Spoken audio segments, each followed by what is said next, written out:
हर सुबह अखबार, टीवी या इंटरनेट के जरिए सिर्फ खबरें हम तक नहीं पहुंचती हैं, बल्कि उनके जरिए एक डर भी हमारे घरों तक पहुंच जाता है। डर कि इस बार किस मासूम बच्ची, लड़की या औरत को किसी हैवान की हवस का शिकार बनना पड़ेगा। लड़कियों के साथ रेप और रेप के बाद उनकी दर्दनाक हत्या एक महामारी की तरह हमारे समाज में फैलती जा रही है, और कोई नहीं जानता कि इस महामारी का अगला शिकार कौन सी मासूम लड़की बनेगी। क्या लड़कियों को बंदिशों में रखकर हम इस खूनी खेल को खत्म कर पाएंगे, या फिर इस महामारी का इलाज कुछ और ही है? बाय।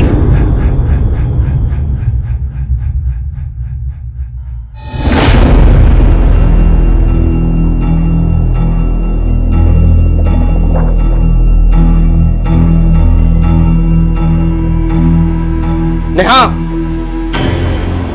हो बाबा। तू क्या उसके साथ घूमती रहती है?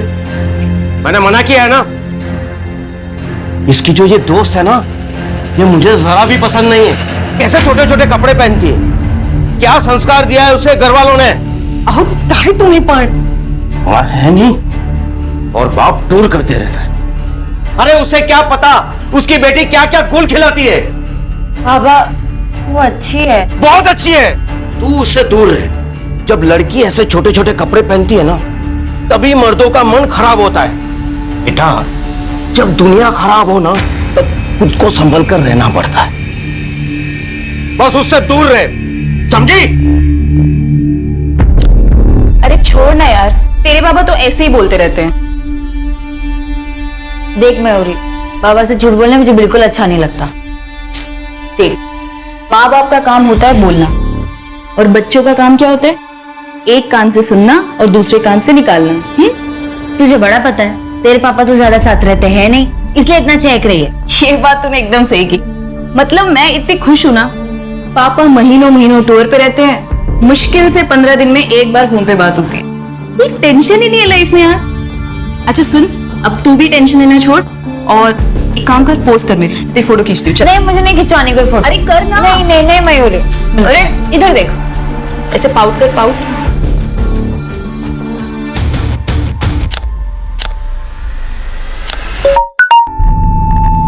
एक मिनट। हाँ, अच्छा चल मैं आती हूँ। अरे अरे कहाँ चल दी मेरी बुलेट ट्रेन? अरे आ रही हूँ यार।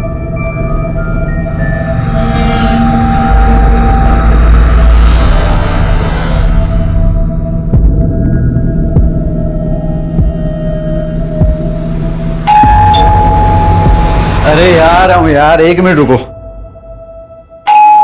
अरे नेहा, कम।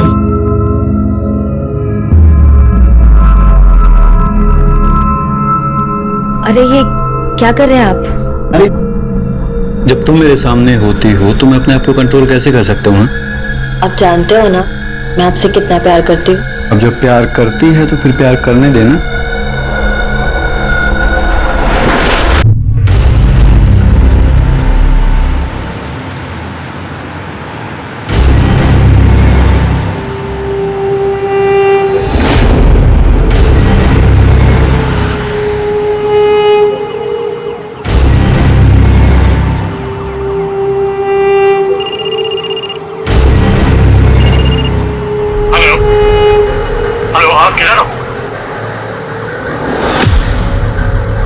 ओ हेलो, इधर पैसे। और लड़की कहाँ? बैग में लेके घूम रही हूँ, रूम नंबर 306।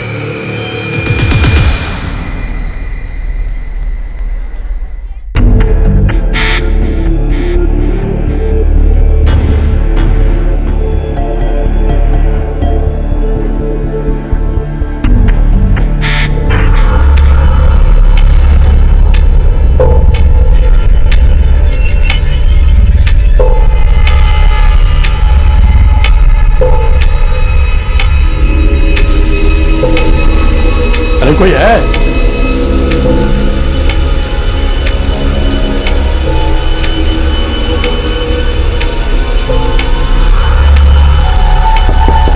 हेलो हेलो,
क्या उल्लू बनाया तुमने साले का? अबे उल्लू तो इसे भगवान ने बना के भेजा है। मैंने तो सिर्फ इसके उल्लू का फायदा उठाया है। बीवी को बच्चे के साथ घर में छोड़ के आते हैं और बाहर बेबी बेबी करते घूमते हैं। इनके साथ तो यही करना चाहिए।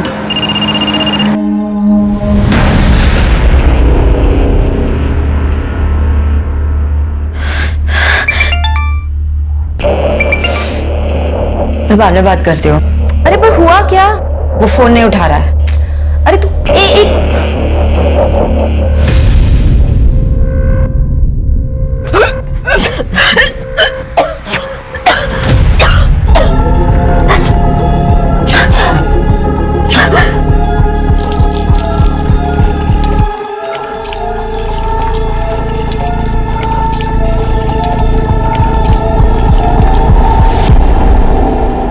माता पिता अपने बच्चों को अच्छी परवरिश, अच्छे संस्कार देने की पूरी कोशिश करते हैं, लेकिन कई बार वो बच्चों को अनुशासन के नाम पर इतना बांध देते हैं कि बच्चों के पास उस बंधन को तोड़ने के अलावा और कोई रास्ता नहीं बचता।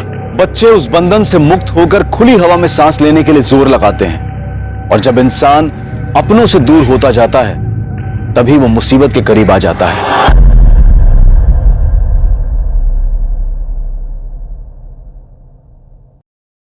शिरके रिका में क्या है?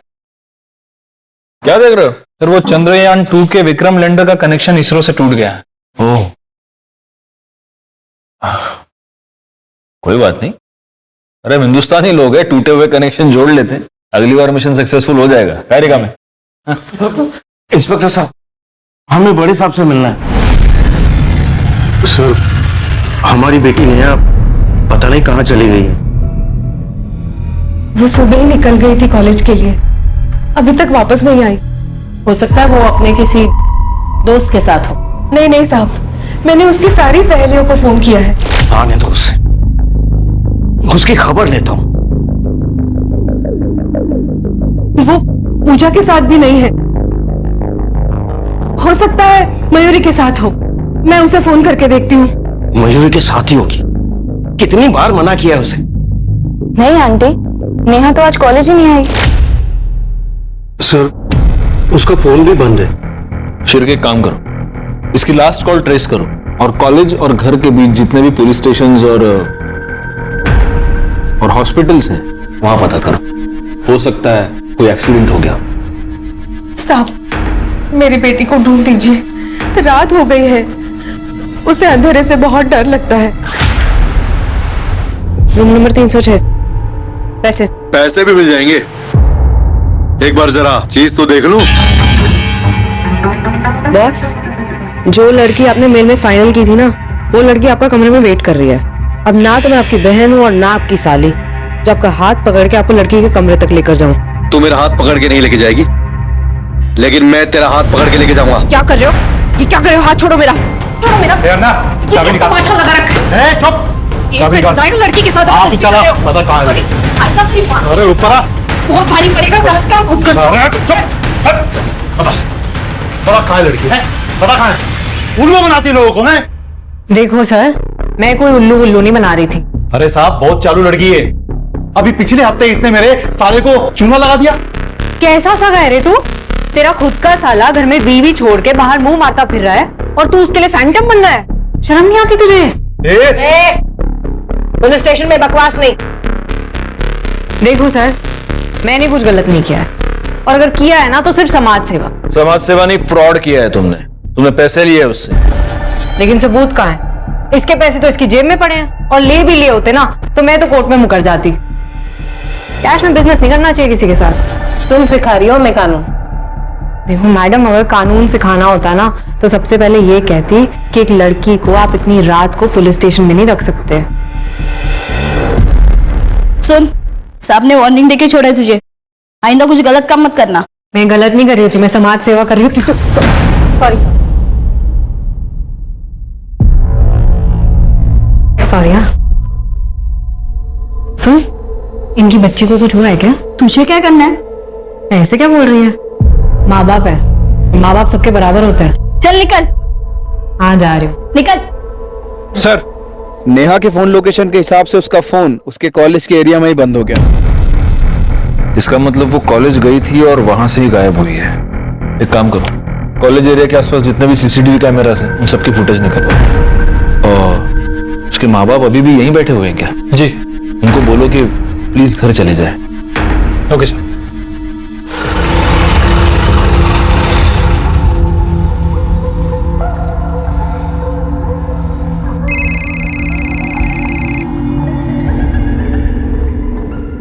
तो फोन ही नहीं उठा रहा। भैया आगे वाली बिल्डिंग में ले लो।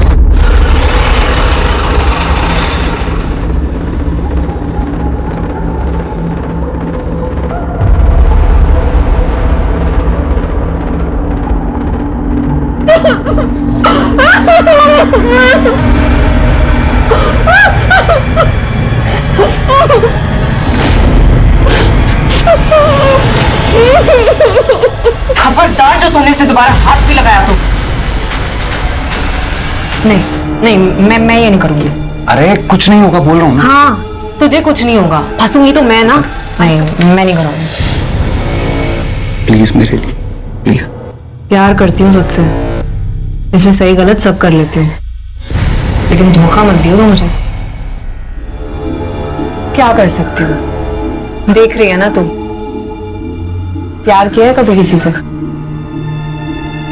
किया होता तो समझती।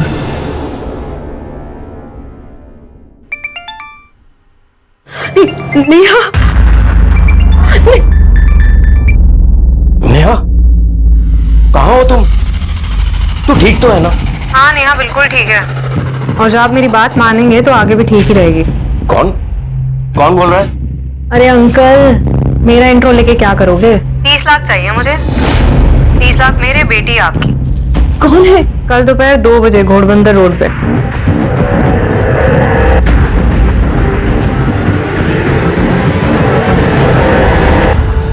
क्या हुआ? अरे बोलिए तो कुछ। हाँ नेहा बात कर रही थी ना, बोलो ना क्या हुआ?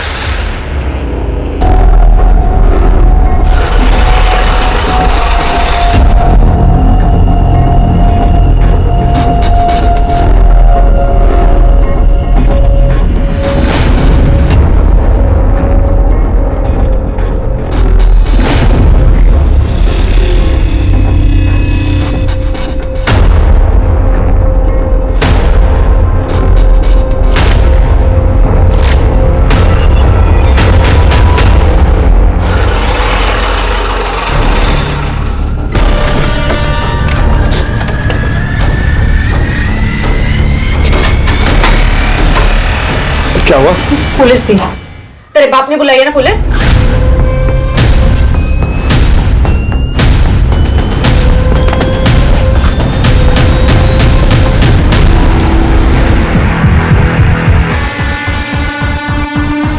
तो आपने देखा ये सब? जी मैम। आपका नाम क्या है? राधे श्याम। राधेश्याम, आप क्या कर रहे थे उस वक्त यहाँ? मैडम, हम लोग यहाँ से गुजर रहे थे तो यहाँ देखा कि ये बैग पड़ा हुआ है। पास आके देखा तो इसमें खून लगा था, इसलिए पुलिस को फोन किया। लगता है काफी दिन तक बंद रखा गया था इसे। हमें बैग भी काफी पुराना है, मुझे नहीं लगता कुछ पता चलेगा इससे। एक काम करो, फॉरेंसिक को इन्फॉर्म करो और इसकी फैमिली को भी।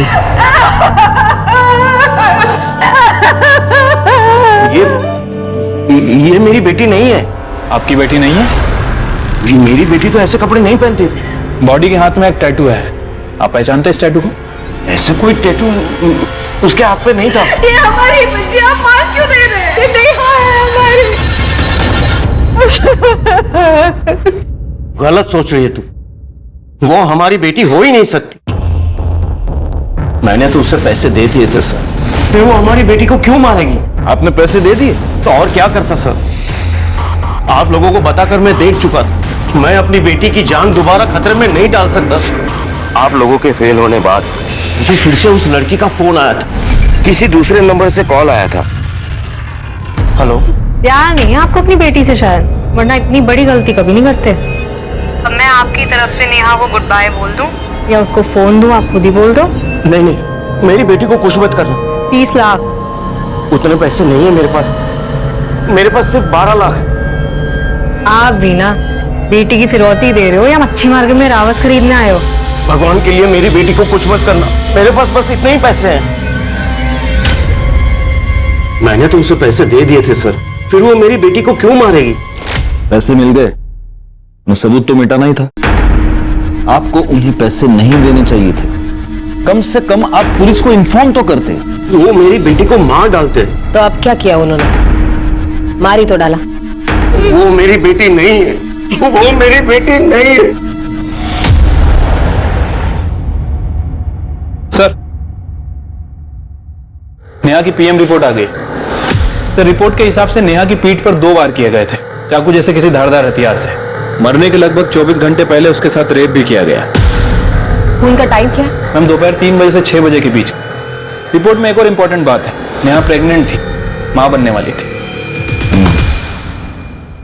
तो ये हो सकता है कि ये मर्डर उसी आदमी ने किया हो जिसका ये बच्चा है, और ये किडनैपिंग का पूरा नाटक पुलिस को गुमराह करने के लिए किया हो। आपको क्या लगता है? हो सकता है।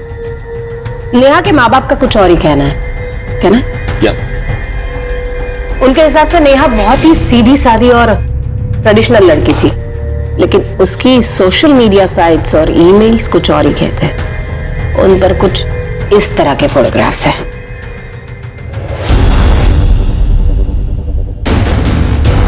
और नेहा डेटिंग साइट पर भी थी। एक लड़के से उसकी खास बातचीत होती थी, कार्तिक, जिसका आईपी एड्रेस निकलवाया गया है। एक बात बताओ शिरके, नेहा के मर्डर के बाद उसके लास्ट कॉल डिटेल्स और फोन लोकेशन के बारे में कुछ पता चला? अभी तक तो नहीं सर, लेकिन किडनैपर की लोकेशन मिल गई है जहां से उसने सुनील को फोन किया था। किडनैपर के लोकेशन के अकॉर्डिंग नेहा के फोन की लोकेशन और कार्तिक के फोन की लोकेशन दोनों सेम है। तो क्या कार्तिक ही किडनैपर है? क्या मुंबई वाकई महिलाओं के लिए सबसे सुरक्षित शहर है? ये सवाल अचानक उठ खड़ा हुआ जब साल 2019 में मुंबई में महिलाओं के साथ अपराध के ऐसे ही घिनौने केसेस ने शहर को हिला दिया था। पुलिस पर केस सॉल्व करने का प्रेशर था, पर यह केस इस कदर उलझा हुआ था कि पुलिस भी हैरान थी। The number you are trying to call is currently not reachable. Kartik कहाँ रह गया यार?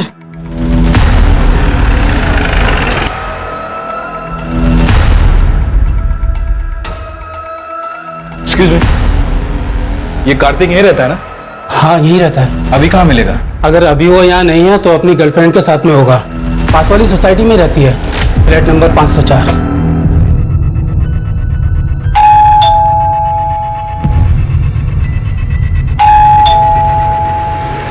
निम्बी?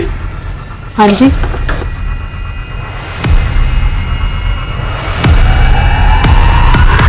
क्यों लेकर आए हो, इतना तो बता दो। सर सर सर सर, मैंने कुछ नहीं किया है सर। अब क्यों लेकर आए हो मुझे यहाँ पे? तुमने नेहा को किडनैप किया और उसके पिता को ब्लैकमेल कर रही थी। क्या क्या क्या क्या बोल रहे हो आप? Blackmailing, kidnap? मुझे कुछ नहीं पता, मैंने कुछ नहीं किया। झूठ मत बोलो।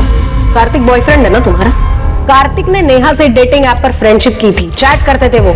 नेहा के मोबाइल पर लास्ट मैसेज कार्तिक के मोबाइल से, और उस दिन नेहा के मोबाइल से जो रैंसम कॉल्स आ रहे थे ना, तो तुम्हारे लोकेशन के थे। कार्तिक ने दोस्ती की, मैसेज किसने किया? कार्तिक ने। तो अब डिम्पी को क्यों उठाकर ले आए हो? मैं तो खुद कार्तिक को ढूंढ रही हूँ, पता नहीं कहाँ चला गया। कार्तिक की लोकेशन ट्रेस हो गई है, जयपुर में वो। जयपुर? वहां तो उसकी मामी रहती है।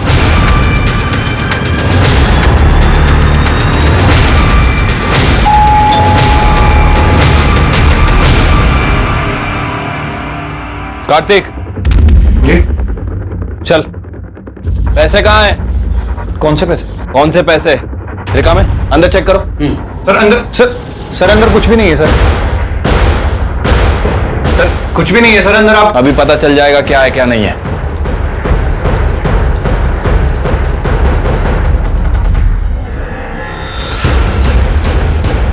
सर, ये बैग मिला अंदर, उसमें काफी सारा पैसा है।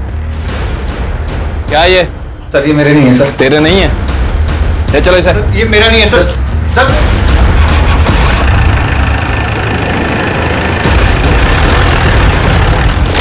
सर मैंने कुछ नहीं किया सर। सर मैं सच बोल रहा हूँ सर। कुछ नहीं किया। शिरके, दिखाओ इसको। पिछले 5 महीने से तुम नेहा के साथ चैटिंग कर रहे थे, फिर तुमने उसको मिलने के लिए बुलाया। वो तुम्हारे बच्चे की मां बनने वाली थी, इसलिए तुमने उसका मर्डर कर दिया और हमें गुमराह करने के लिए किडनैपिंग का ये पूरा नाटक रचा। ये क्या कह रहे हैं सर आप? सर ऐसा कुछ भी नहीं हुआ। गुप्ता मैडम, ये ऐसे नहीं मानेगा। शिरके, गहल। सर बता दो सर। सर नेहा और मैं कई महीने से चैटिंग कर रहे थे, तो नेहा ने मुझे मिलने के लिए बुलाया। हाय नेहा, हाउ आर यू? तुम्हारी हिम्मत कैसे मुझे हाथ लगाने की? सर नेहा के अकाउंट से कोई और ही चैटिंग कर रहा था, ये बात मुझे बाद में पता चली, और डिम्पी को पता चल गया था कि मैं नेहा से मिलने भी गया था। इसी बात पर ये मुझसे लड़ी भी थी। ये क्या कर रहा था तू? मेरे होते हुए तो किसी और की तरफ आंख उठाकर देख भी कैसे सकता है? हाँ, फिर डिम्पी ने ही मुझे आइडिया भी दिया था। पैसे चाहिए, तेरी आइटम को किडनैप करते। क्या क्या बकवास कर रहा है? सर मुझे कुछ नहीं पता, ये झूठ बोल रहा है। नाटक नहीं, मुंह बंद कर अपना। सर मैं नेहा को सॉरी बोलने के बहाने उसके कॉलेज के बाहर भी गया था sir. Neha, I am sorry, वो शायद तुम्हारे अकाउंट से कोई और चैट कर रहा था तो मुझे पता नहीं लगा। इट्स ओके, कोई बात नहीं। ऐसे नहीं, तुम्हें पहले ही आइसक्रीम खानी पड़ेगी, तभी मुझे पता लगेगा कि तुमने मुझे माफ कर दिया। अरे इसकी क्या जरूरत? अरे नहीं, तुम्हें खानी ही पड़ेगी। ये लो। क्या अभी?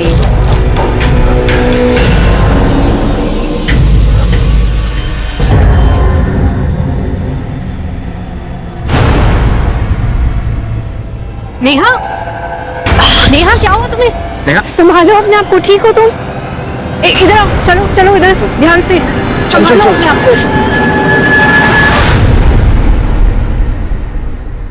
झूठ बोल रहा है ये सर। उस दिन आप लोगों ने मुझे अरेस्ट किया था, मैंने कुछ गलत नहीं किया, और अगर किया है ना तो सिर्फ समाज सेवा। और जब मैं वापस गई हूं ना तो ये नेहा के साथ रेप करने की कोशिश कर रहा था। और सर इसी के कहने पे मैंने नेहा के बाबा को फोन किया था, लेकिन फिर दूसरे दिन इसने नेहा के साथ रेप किया। सर मैंने तो वीडियो भी बनाई, आप चाहिए तो आप देख लो। सर ये झूठ बोल रही है सर। सर इसके कहने पे मैंने उसका रेप किया था सर। मैडम के पिताजी सिर्फ 12 लाख दे सकते हैं, नुकसान तो पूरा करना पड़ेगा ना। तुझे बंदी चाहिए थी ना, जायश कर। कैसी बात कर रहा है ये? सर मैं एक लड़की होकर किसी दूसरी लड़की का रेप करवाऊंगी क्या? ऊपर से ये बॉयफ्रेंड है मेरा दिल जलता था, इसलिए जब ये पैसे लेने के लिए गया तब मैंने नेहा को भगा दिया।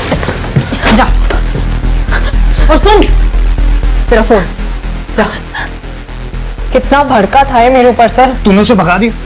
अरे तू पागल हो गई है क्या यार? मैंने उसके साथ रेप किया था, मैं मारा जाऊंगा। और फिर सर पैसे मिलते ही इसने नेहा को मार दिया। सर मैंने सच में कुछ नहीं किया, ये झूठ बोल रही है सर। सर मैंने तो इसे कहा था तो मेरे पैसे भी ले ले और उस लड़की को खत्म कर दे, और मुझे जैसे ही पैसे मिले मैं अपनी मामी के घर चला गया।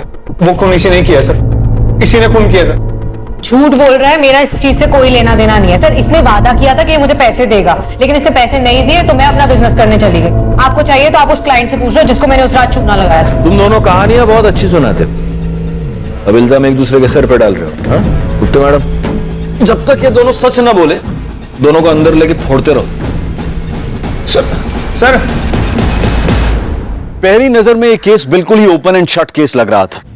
डिम्पी और कार्तिक ने पैसों के लिए कार्तिक ने उसका बलात्कार किया, और फिर पैसे मिल जाने के बाद दोनों ने मिलकर, या फिर सिर्फ कार्तिक ने नेहा की जान ले ली। डिम्पी ने जिस क्लाइंट की ठगी की बात की, पुलिस ने जब उससे पूछताछ की तो वो बिल्कुल ही मुकर गया और बोला कि हत्या वाली रात वो डिम्पी से मिला ही नहीं था। पुलिस को पक्के तौर पर लग रहा था कि डिम्पी झूठ बोल रही है। पुलिस के पास 2 प्राइम सस्पेक्ट थे और उन्हें पूरा भरोसा था कि उन दोनों में से एक ही नेहा का खूनी है। लेकिन नेहा की कहानी खुलने के साथ अभी कुछ ऐसी परतें खुलनी बाकी थी जिससे ये केस पूरी तरह से उलझने वाला था।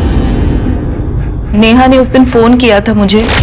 हेलो मयूरी, मुझे बहुत डर लग रहा है, मैं अपने घर के बाहर हूँ, घर के अंदर जाने की बिल्कुल हिम्मत नहीं हो रही है।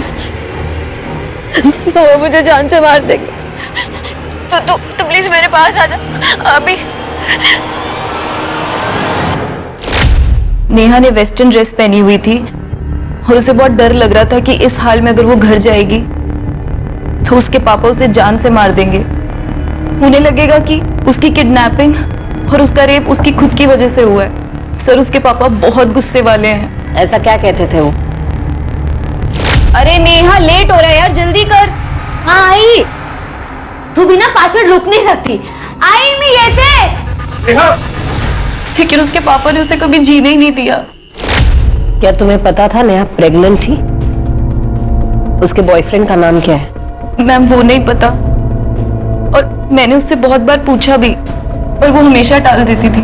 तुम्हें पता है वो किस डॉक्टर के पास जाती थी? डॉक्टर कदम। मैडम, ओ खूबसूरत वाली मैडम, सुनो ना, बात करनी है, आओ तो। मैडम सुनो ना, दिल बहुत घबरा रहा है, दुखी सी हो रही है, समझ रहे हो? एक सुट्टा लगाने दो ना। सुट्टा तो हम तुझे लगाएंगे और गिनेंगे भी नहीं। अरे यार, बात जाने दो इसे, कि जमानत हो गई। तुम्हारी जमानत हो गई है, लेकिन जब तक ये केस चल रहा है शहर से बाहर मत जाना। अरे सर, सुबह शाम हाजिर हो जाऊंगी, आप इशारा तो करो। वकील साहब, आप ही तो मेरी नैया के खिवैया हो। हाँ सर, आई थी नेहा मेरे पास यहाँ। तो फिर आपने नेहा की प्रेगनेंसी के बारे में उसके घर वालों को बताया? एक्चुअली सर नेहा ने मना किया था, लेकिन फिर भी मैंने उसके पापा को बता दिया था।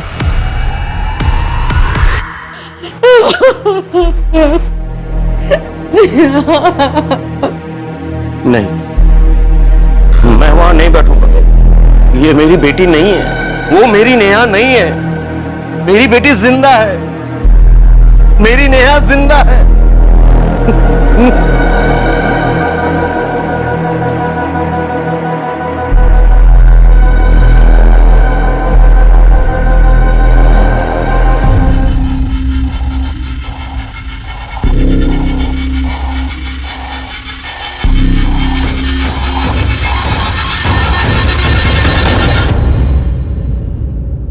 तो आपको यह यकीन है कि वो आपकी बेटी नेहा नहीं है? वो मेरी बेटी नहीं थी। क्यों? मेरी बेटी ऐसे कपड़े नहीं पहनती। फिर तो आपको यह भी पता नहीं होगा कि वो प्रेग्नेंट थी। नहीं, वो मेरी बेटी नहीं थी। मेरी बेटी ऐसी नीच हरकत नहीं कर सकती थी। वो आपकी बेटी ही थी, और ये बात आप भी जानते थे। आप ये जानते थे कि उसके हाथ पर टैटू है, आप ये भी जानते थे कि वो प्रेग्नेंट है, और आपके हिसाब से उसका प्रेग्नेंट होना एक नीच हरकत थी, और इस नीच हरकत के लिए आपने अपनी ही बेटी का मर्डर कर दिया। ये आप क्या कह रहे हैं? सच, और इस सच का सबूत भी है हमारे पास। आप खुद मानेंगे, आपसे मनवाया जाए। हाँ, मुझे पता था, लेकिन मैं क्या करता? मेरा मन तो अभी भी मानने के लिए तैयार नहीं है कि मेरी बेटी ऐसा कुछ कर सकती है। वो आपकी बेटी ही थी। मयूरी के कहने पर और उसकी कॉल लोकेशन से यह पता चलता है कि नेहा उस रात घर से बाहर थी। हो सकता है वो घर पर आई हो, आपको गुस्सा आया हो, और गुस्से में आपने उसे मार दिया। नहीं, मैंने ऐसा कुछ नहीं किया। बिल्कुल ऐसे ही किया। उस दिन बैंक से आपने 15 लाख रुपए निकाले थे, जिसमें से 12 लाख अपने किडनैपर को दिए, और बाकी के 3 लाख क्या किया उसका? वो खर्च हो गए, लेकिन मेरा यकीन मानिए, मैंने अपनी बेटी को नहीं मारा है।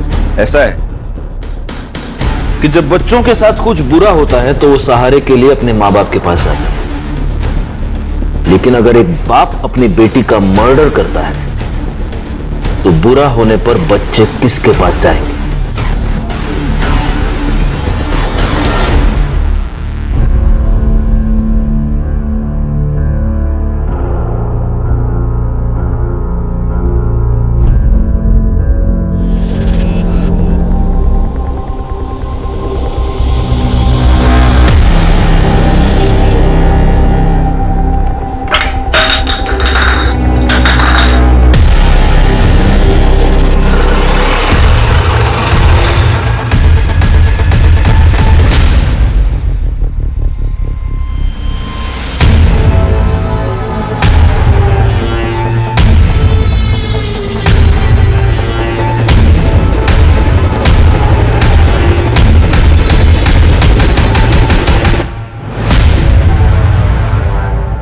ये देखिए सर, आदमियों को लूटते लूटते ये तो एटीएम लूटने चली गई।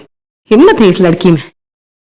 गलत काम करने के लिए हिम्मत नहीं लगती, सही काम करने के लिए, सच के साथ खड़े होने के लिए हिम्मत लगती है। सर, नेहा के कॉल रिकॉर्ड में जितने भी नंबर थे मैंने सभी पे बात की। नेहा ज्यादातर लोगों से नॉर्मली बात करती थी, लेकिन सर उसके फोन रिकॉर्ड में एक ऐसा नंबर है जो 2 हफ्तों से बंद है। 2 हफ्ते पहले नेहा और उस नंबर पे बहुत ज्यादा बातें हुई। इसका नंबर किसी अमन शिंदे के नाम रजिस्टर्ड है। उसका एड्रेस निकलो। सर उसके मुंबई वाले एड्रेस पे मैंने पता किया है। 2 हफ्ते से वो घर नहीं आया है, पुणे का रहने वाला है।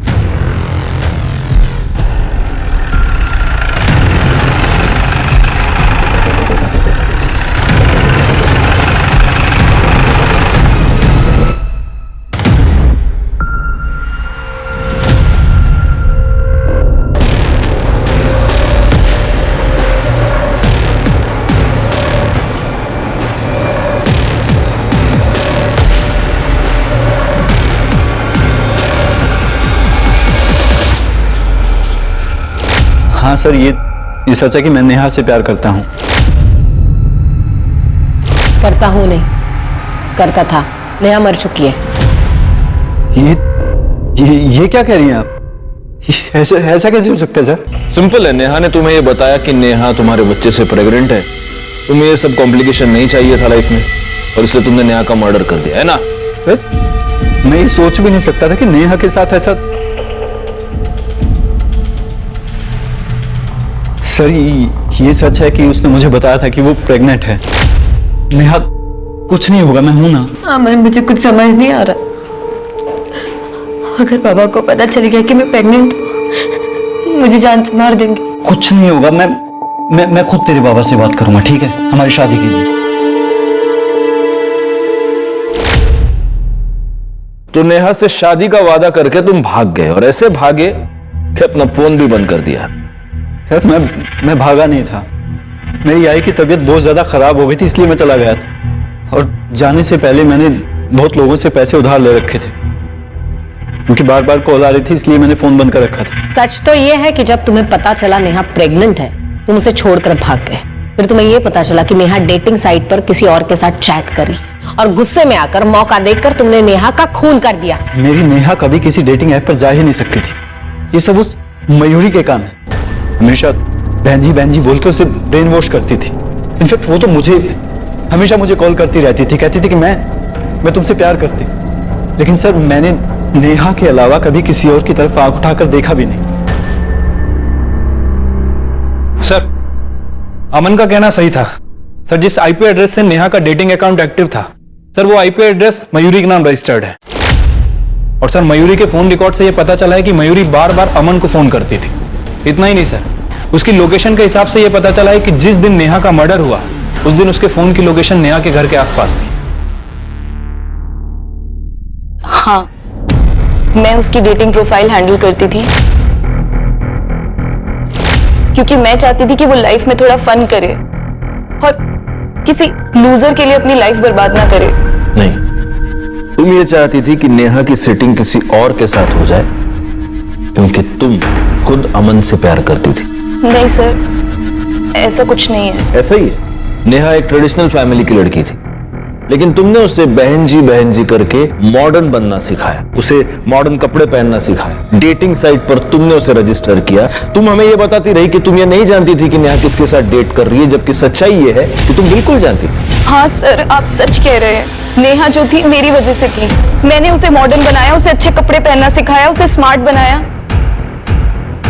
तो फिर अमन उससे प्यार कैसे कर सकता था? उसे तो मुझसे प्यार करना चाहिए था ना। बस इसी बात की जलन हुई तुम्हें, और तुमने मार दिया नेहा को। उस दिन नेहा ने तुमसे मदद मांगी थी। मदद करने के बहाने तुम उसके घर के पास गई, उसे अपने साथ ले जाकर उसको मार दी। लेकिन मैम, ऐसा कुछ नहीं हुआ है। मैं उसके घर गई जरूर थी, पर वो वहां थी ही नहीं, और मुझे लगा कि वो अपने घर चली गई है। उसके पापा की वजह से मैं उसके घर नहीं जाना चाहती थी। मैं चाहता हूं कि मैं तुम्हारी इस कहानी पर यकीन कर सकूं, लेकिन मुझे इतना सा भी यकीन नहीं। गुप्ता मैडम, आप अपने तरीके से पूछताछ कीजिए, और ये भूल कर पूछताछ कीजिए कि ये लड़की है, 2 लाफे मारिए इसको। सर, पर मैंने कुछ नहीं किया है। 1 मिनट सर। सर, नेहा के बाबा के कॉल डिटेल्स में किसी हिस्ट्री शीटर का नंबर। जिस दिन नेहा गायब हुई, उसने उसे 4 बार फोन किया था, और नेहा के गायब होने के दिन से ये दोनों टच में। साहब, वो नेहा के बाप ने मुझे 3 लाख रुपए दिए और कहा कि जब नेहा आ जाएगी आज रात को घर पे आना, वही बताऊंगा कि क्या करना है। हाँ, मैंने उसे पैसे दिए थे, लेकिन मेरी बेटी को मरवाने के लिए नहीं, बल्कि उस लड़के को मरवाने के लिए जिसने मेरी बेटी को प्रेग्नेंट किया था। पुलिस के पास अब सिर्फ 2 नहीं बल्कि कई सस्पेक्ट थे। डिम्पी, कार्तिक, सुनील, मयूरी और अमन।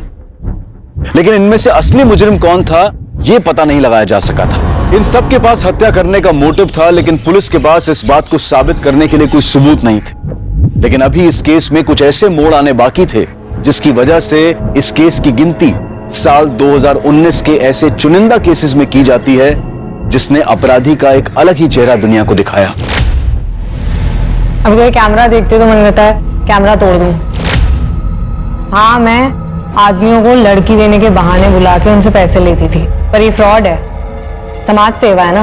आपको ठगी लगती है, आपको तो लगेगी आप तो मर्द हो। तो क्या ये बात सच है कि आपने एटीएम लूटा था? लूटा नहीं, लूटने की कोशिश की थी, लेकिन लूट लेती तो सही था ना। मेरे को पैसे मिल जाते और आपको बड़ी न्यूज मिल जाती। आप ऐसा क्यों करती हो? दिल्ली में माँ बाप हमेशा डांटते रहते थे, ये मत करो वो मत करो, तो मैं भाग के आ गई घर से। तब जो दिल करता है वो करती हूँ। घर से तो भाग गई थी, लेकिन जेल से कैसे भागोगी? सर आपने उस लड़की का वीडियो देखा? कैसी लड़की है, क्या परवरिश मिली है उसे। असस होता मैडम, बिगड़ते बच्चे हैं और गाली परवरिश को मिलती है। एनीवे, केस में कोई इंप्रूवमेंट? कुछ खास नहीं, फ्यू सस्पेक्ट्स है लेकिन कुछ ठोस सबूत नहीं। सर मुझे तो कार्तिक के ऊपर ही शक है। कार्तिक का डीएनए नेहा के ऊपर मिले सीमेंट से मैच करता है। हाँ, लेकिन रेप करने की बात तो वो खुद भी कबूल कर रहा है। सर इसके कहने पे मैंने उसका रेप किया था सर। लेकिन मर्डर के टाइम तो कार्तिक जयपुर की ट्रेन में था। कार्तिक क्या हुआ? एक पॉसिबिलिटी ये भी है कि वो जयपुर गया ही नहीं। मर्डर के टाइम उसने अपना फोन किसी और के हाथ भिजवा दिया हो और खुद बाद में जयपुर चला गया हो। लेकिन डिम्पी जिस आदमी की बात कह रही है, आपको चाहिए तो आप उस क्लाइंट से पूछ लो जिसको मैंने उस रात चूना लगाया था। वो ये मानने के लिए तैयार ही नहीं है कि उसे किसी लड़की के नाम पे बुलाया था। हो सकता है वो झूठ बोल रहा या फिर सच भी। मयूरी नेहा के घर के आसपास थी और मयूरी के पास सॉलिड मोटिव था। लेकिन मोटिव तो अमन के पास भी था। नेहा उस दिन अपने घर के पास आई, वहां से उसे कोई ले गया, उसका मर्डर किया, उसकी बॉडी को एक सूटकेस में भरा और उसके घर से 4 किलोमीटर दूर जंगल एरिया में उसकी बॉडी को फेंकवा दिया। अब जिसने भी ये किया है वो चलकर तो वो लास्ट 4 किलोमीटर दूर नहीं ले गया होगा, उसने जरूर किसी व्हीकल का इस्तेमाल किया होगा। और अपने जितने भी सस्पेक्ट्स, डिम्पी, मयूरी, सुनील, कार्तिक और अमन, इनमें से किसी के भी पास गाड़ी नहीं। हो सकता है कि पब्लिक ट्रांसपोर्ट का इस्तेमाल किया हो। एक काम करना शिरके, ये जितने भी प्राइम सस्पेक्ट्स हैं उन सब के घर के बाहर जितने सीसीटीवी कैमरास हैं उन सब की फुटेज निकलवाओ पिछले 1 हफ्ते की। सर सभी सस्पेक्ट के घर के बाहर की सीसीटीवी फुटेज आ गई, लेकिन डिम्पी के घर के बाहर की सीसीटीवी कैमरे में प्रॉब्लम है, पिक्चर क्वालिटी साफ नहीं है सर। सुनील के घर के बाहर कोई सीसीटीवी कैमरा नहीं था, बाकी के लोगों घर के बाहर था, ये वहां की फुटेज है। पिछले 7 दिनों से सभी सस्पेक्ट ऑटो का इस्तेमाल कर रहा है। ये देखिए सर, जिस दिन नेहा का मर्डर हुआ उस दिन डिम्पी ने भी ऑटो लिया, यहाँ तक कि कार्तिक और मयूरी ने भी। मयूरी ये कह सकती है कि वो ऑटो से नेहा को ही मिलने गई थी, डिम्पी अपने किसी क्लाइंट से और कार्तिक स्टेशन। ये सभी के सभी अपने डिफेंस में ऐसा कुछ कह सकते हैं। हमें कोई और पुख्ता सबूत चाहिए। सीसीटीवी में इनमें से कोई वो बैग ले जाता हुआ भी नहीं दिख रहा जिसमें बॉडी मिली थी।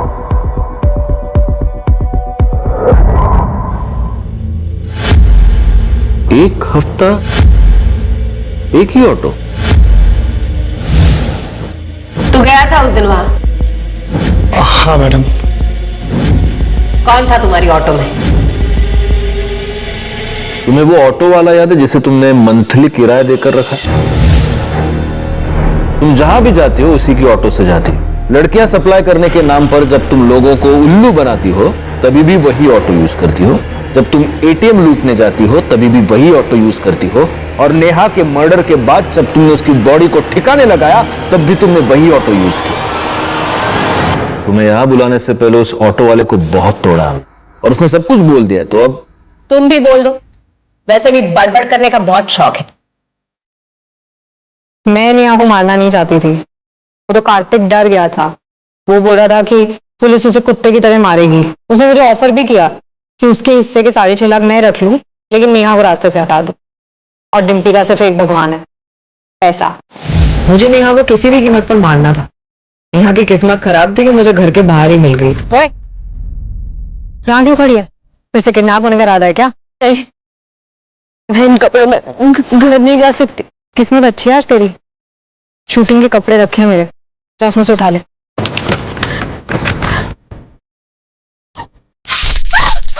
मुझे मालूम है आप लोग सीसीटीवी चेक जरूर करोगे, इसलिए मैंने ऑटो वाले से लाश को ठिकाने लगाने के लिए बैग मंगवाया। शर्म आनी चाहिए तुम्हें। खुद एक लड़की होकर दूसरी लड़की का रेप करवाया तुमने। तुम जानती हो रेप क्या होता है? कोई मजाक नहीं, कोई खेल नहीं। कोई हाथ भी लगाता ना तो घिन आती है। लेकिन पैसों के लिए तुम वहीं पर नहीं रुकी, तुमने खून भी करवाया। शर्म आती है तुम पर, डिम्पी शर्मा। इस केस को मीडिया में बहुत उछाला गया। कैसे कोई अपनी दोहरी जिंदगी की वजह से मौत के साए में सो गया, कैसे आज हम इंटरनेट पर धड़ल्ले से दोस्त बनाते हैं, और कैसे कुछ लोगों को अपनी इस दोस्ती का बहुत बुरा अंजाम भुगतना पड़ा। अगर इस केस को हम एक लाइन में समेटने की कोशिश करेंगे तो शायद यही कहेंगे, कुछ फूल डाली से बिछड़ गए, कुछ पैरों तले रौंदे गए, तो कुछ गलत राह पर चले गए। शायद नेहा के साथ यह सब होता ही नहीं अगर वो ऐसी दोहरी जिंदगी ना जीती, अगर उसके पिता सुनील उसे दुनिया से बचाने के लिए उस पर अनुशासन का पहरा लगाने की बजाय उसे एक दोस्त की तरह से प्यार से समझाने की कोशिश करते। शायद मयूरी को अपनी ही बेस्ट फ्रेंड के बॉयफ्रेंड से प्यार की उम्मीद लगाने की जरूरत नहीं पड़ती, अगर उसके पिता वक्त निकालकर उसे समझ सकते, समझा सकते। और शायद डिम्पी के हाथों इतना बड़ा पाप नहीं होता अगर उसके माता पिता उसे प्यार से सही रास्ते पर लाने की कोशिश करते। हमारा बचपन, हमारी परवरिश हमारे आने वाले कल को तराशते हैं। आज दुनिया बहुत तेजी से बदल रही है, बच्चे, लड़के, लड़कियां सब बदल रहे हैं, और ऐसे में माता पिता उन्हें पुरानी धारणाओं में जकड़ कर नहीं रख सकते। उन्हें भी बदलना होगा, उन्हें दोस्ती करनी होगी अपने बच्चों से। अपने बच्चों को उन्हें सही और गलत का फर्क करना सिखाना होगा।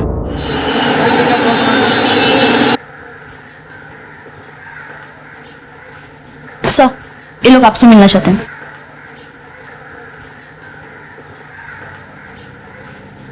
जी कहिए। सर हमारे साथ रेप हुआ है। व्हाट?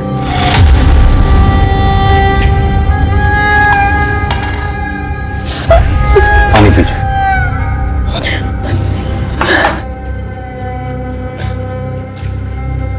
अब आराम से हिम्मत रखिए, बताइए क्या क्या हुआ।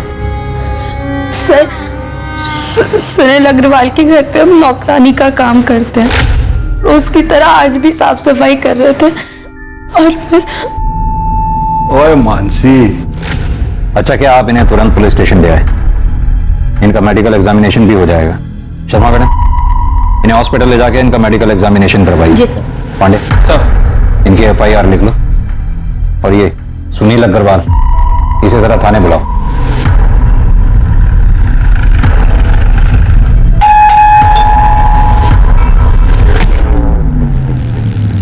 कौन आया है? सर जी, मानसी झूठ बोल रही है। आप ही सोचिए, मैं भला अपनी मेड का रेप करूंगा, वो भी इस उम्र में। Sir ji, I am 62 year old. मुझे ये बताने में जरा भी शर्म नहीं कि मुझ में अब वो पावर नहीं बचा। अगर आपको यकीन नहीं है तो मेरी वाइफ से पूछ लो। सर, ये एकदम सच बोल रहे हैं। देखिए, कौन सच बोल रहा है कौन झूठ, ये मेडिकल एग्जामिनेशन के बाद पता चलेगा। अरे अग्रवाल जी, आपको हमारे साथ चलना होगा। अरे ये क्या जबरदस्ती है? मिस्टर सुनील अग्रवाल और मानसी, आप दोनों की मेडिकल रिपोर्ट इस वक्त मेरे सामने है। मानसी की मेडिकल रिपोर्ट में साफ साफ लिखा है कि मानसी पहले से ही सेक्सुअली एक्टिव है। डॉक्टर्स का मानना है कि मानसी के प्राइवेट पार्ट्स में किसी भी तरह के सीमेन के कोई ट्रेसेस नहीं मिले। जहां तक मिस्टर सुनील अग्रवाल का सवाल है, उनकी मेडिकल रिपोर्ट के मुताबिक डॉक्टर्स का मानना है कि वो पेनिट्रेटिव सेक्स करने की क्षमता खो चुके हैं, यानी कि मेडिकली वो किसी का रेप नहीं कर सकते। सर, मैंने तो पहले ही कहा था कि आजकल की मेड ऐसी होती है, मोटी पार्टी देखी नहीं कि पैसे अट्ठे के चक्कर में रेप तक के झूठे इल्जाम लगा देती है। क्या मतलब है आपका? मेरी बहन झूठ बोलेगी? हाँ, मेरे पति कभी किसी का रेप नहीं कर सकते, और इसे तो वो बेटी की तरह मानते हैं। झूठ बोल रहे हैं ये दोनों मिलके। सर, एक लड़की के लिए उसकी इज्जत से बढ़कर कुछ नहीं होता है। तुम्हारी मेडिकल रिपोर्ट में साफ साफ लिखा है कि तुम्हारा रेप हुआ ही नहीं है, बल्कि तुमने पैसे हटने के चक्कर में अपने मालिक मिस्टर सुनील अग्रवाल पर झूठा आरोप लगाया। सर, ये गलत है। ये झूठ बोल रहा है आदमी। क्या झूठ है क्या सच है अभी पता चल जाएगा। यादव सर। जरा लेकर आओ उसे। Okay sir.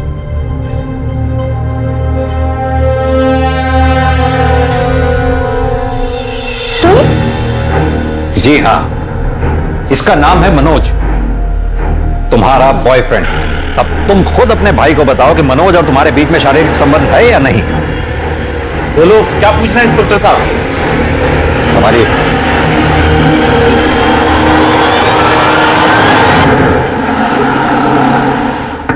मानसी, दरवाजा खोलो। मांस, मानसी। भैया ये सच है, हमारा मनोज के साथ रिश्ता है, पर ये भी सच है कि हमारा बलात्कार हुआ था, लेकिन आपने, पुलिस ने हमारी बात नहीं मानी, हमको ही गुनहगार बता दिया।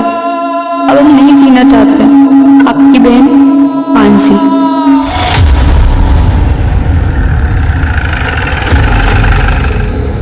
मानसी ने सुसाइड किया, इसमें मेरा क्या दोष है? दोष है क्योंकि मानसी ने अपने सुसाइड नोट में साफ साफ लिखा है कि उसका बलात्कार हुआ था।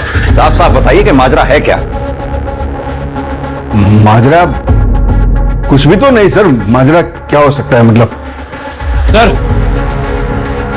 ले आओ। सर ये बेड के नीचे 2 बॉक्स मिला है और देखिए इन बॉक्सेस में क्या मिला है। सेक्स टॉय भी रखा है सर। तो माजरा ये है, इससे आपने मानसी का रेप किया था। जवाब दीजिए। सर मेरे पति ऐसा किसी के साथ कर नहीं सकते सर। आप प्लीज चुप रहिए।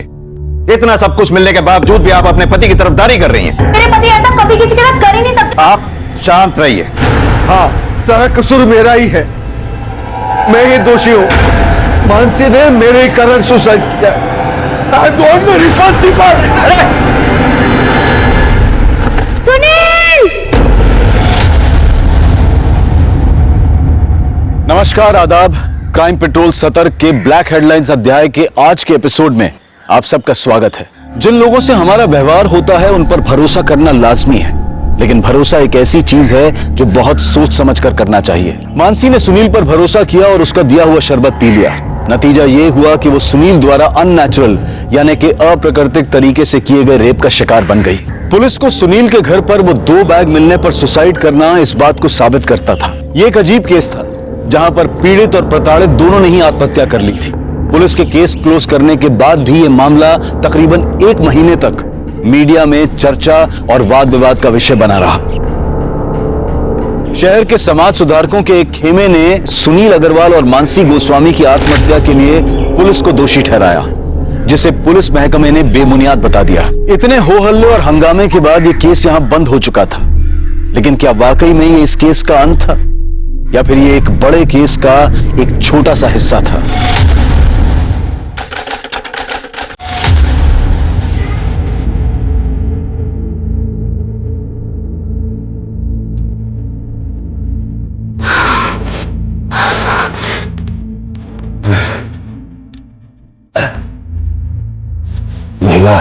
ये भूख तो तूने मिटा दी मेरी।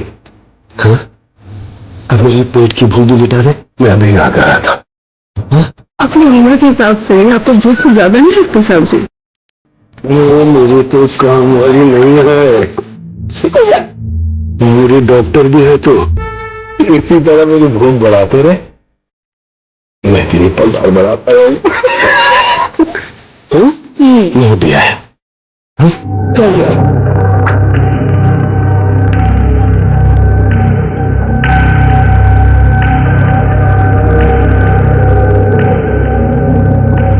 वृंदा, वृंदा,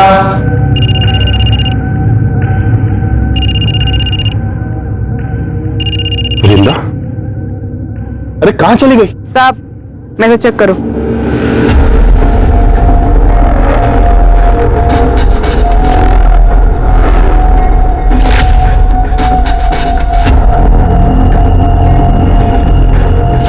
वीडियो क्यों बनाया तूने और ये मुझे क्यों भेज रही है? तो 5 लाख, और अगर नहीं दिया ना तो तुम्हारी बिल्डिंग में वॉचमैन, धोबी, माली, हर एक फ्लैट वाले को ये वीडियो भेज दूंगी, समझा? अच्छा तो तू 24 घंटे तेरे पास रखती हूँ।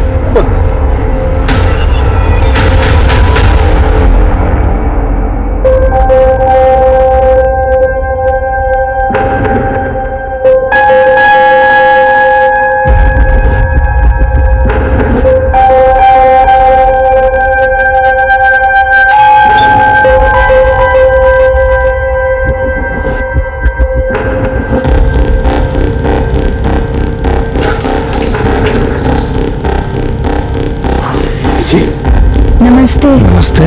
मैं करिश्मा। करिश्मा,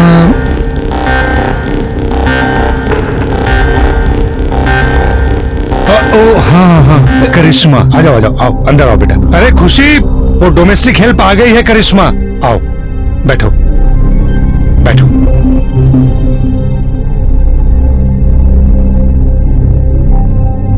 नमस्ते। नमस्ते नमस्ते, बैठो।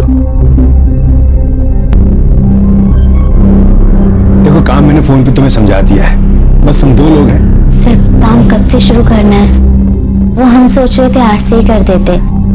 क्या है ना, हमारी माँ हमारे रहते दूसरों के घर में काम करती है, उनको अच्छा नहीं लगता। और वैसे भी हमारे भाई की भी तबीयत ठीक नहीं रहती, उसके पास कोई नहीं होता तो वो परेशान हो जाता है। मुझसे क्या पूछ रहे हो?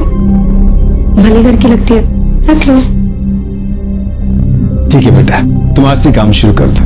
थैंक यू साहब। अरे ऐसे आओ, मैं तुम्हें किचन दिखा दूं, आ जाओ।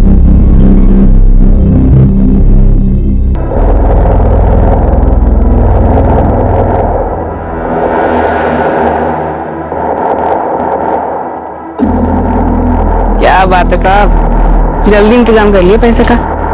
लो।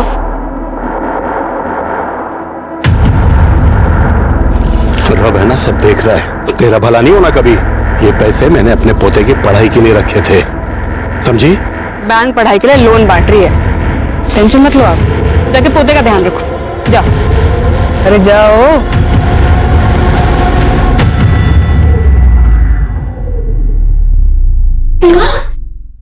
कहाँ? अरे क्या बात है? हाँ? ये देखो मैं आप लोगों के लिए क्या लेके आई हूँ। क्या लाई है? समोसा और जलेबी। पैसा कहाँ से मिला रे? अरे जिनके काम करती हूँ उन्होंने दिए। बोलो समोसा जलेबी खाएगा। ये देख। हे जगली भाई, तेरा नौकरी ऐसे ही चलत रहे, जिससे हमरे मोनू का इलाज अब पढ़ाई भी नहीं में जाए, घर भी चलत रहे।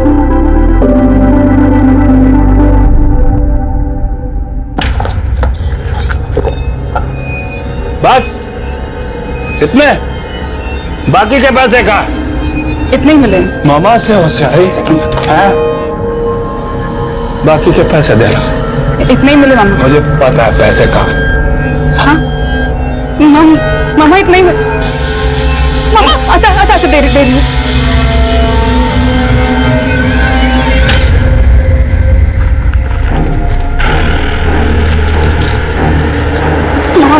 इसके मुझे भी दे दे। ताकि तू भाग जाए हैं? अरे तेरे माँ बाप ने जब तेरे को घर से बाहर निकाला ना, तो इस मामा ने आसरा दिया तेरे को। चल दबा जा।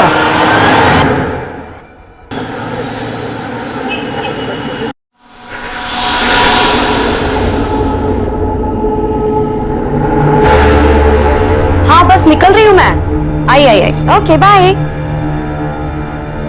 सुनो, कैसी लग रही मैं? और अच्छी, हमेशा की तरह। ठीक है, मैं डॉली की किटी पार्टी में जा रही हूँ और मुझे आने में लेट हो जाएगा। हाँ बाय बाय।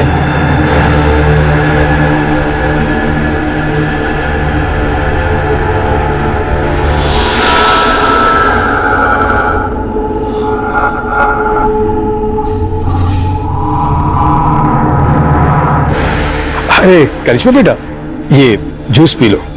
नहीं साहब। कितना काम करती हो तुम, इसके पीने से तुम्हें ताकत मिलेगी। लो बेटा लो। अरे लो, पियो। शाबाश।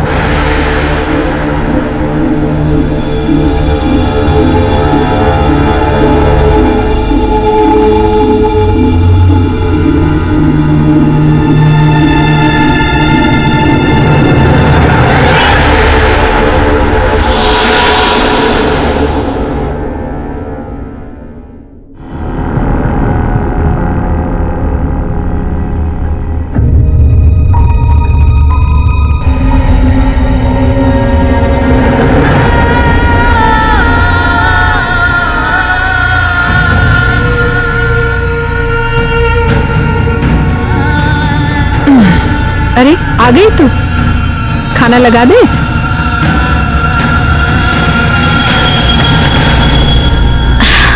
करिश्मा, क्या हुआ बेटा?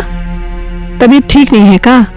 चाय पिएगी? चाय बना दे। हाँ, हमारा कुछ भी खाने पीने का मन नहीं, हम कल से नौकरी पे नहीं जाएंगे। उन लोगों ने डांट दिया का? देख बेटा, अब जो लोग इतना सामान पैसा सब दे रहे हैं, अगर कभी कोई 4 बात बोल दे ना, दिल पे मत लगा। देख, तू नौकरी छोड़ देगी तो फिर मोनू का क्या होगा? फिर जल्दी इतना अच्छा काम नहीं मिलता है बेटा।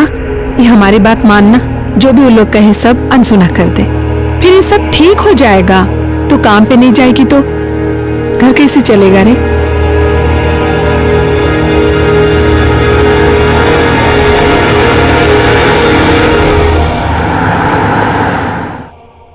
बाद में बात करती हूँ। बिल्कुल सही समय पे आई हो।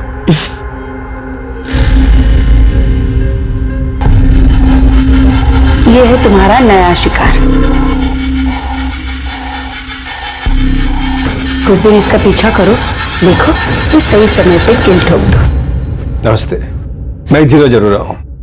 क्या लेंगे आप मालिक? चाय पानी? अरे नहीं, कुछ तकलीफ मत कीजिए आप। ये आपका बेटा है? हाँ। बेटा जरा यहाँ आना। क्या मुस्तिकर साहब? ये लो बेटा, ये तुम्हारे लिए। हाँ, जा बाहर खेलो, जाओ। ये लीजिए बैच, ये आप लोगों के लिए कुछ गर्मा गर्म जलेबी और नमकीन है। और हाँ, ये आपके लिए साड़ी। हमारे लिए साड़ी? हाँ लीजिए। करिश्मा नजर नहीं आ रही। हाँ, करिश्मा घर पे ही है, हम अभी बुलाते हैं। करिश्मा। हाँ माँ। बेटा भाग क्या ना, दिखते नहीं पानी का है। कैसी हो करिश्मा? बेटा कल काम पे नहीं आई तुम? मालिक, इसका ना तबीयत थोड़ा ठीक नहीं था, लेकिन कल से आएगी। हाँ, कल से आएगी काम पे। वो तो ठीक है।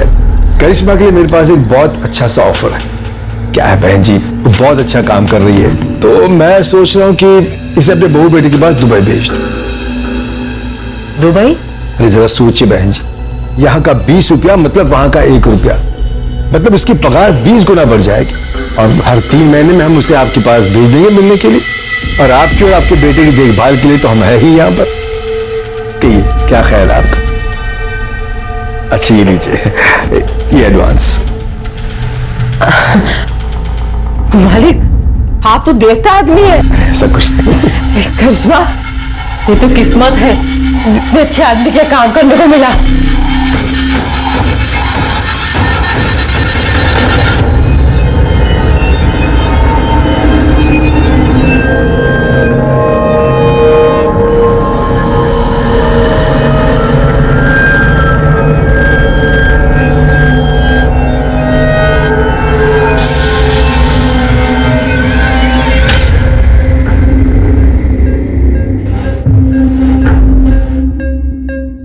खुशी अग्रवाल जो दूसरी शादी के बाद अब खुशी अरोड़ा बन चुकी थी, उसका यह पति भी दरिंदा था।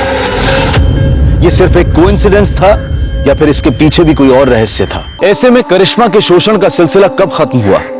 खुशी और वैशाली को करिश्मा के साथ हो रहे अत्याचार का पता चला भी या फिर नहीं?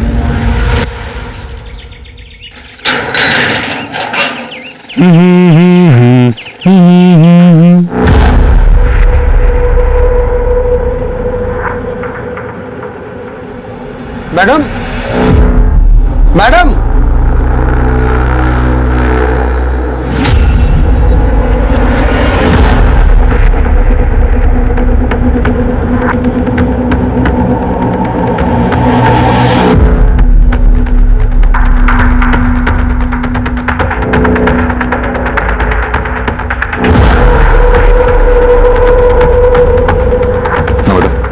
चेक करो, देखो आप।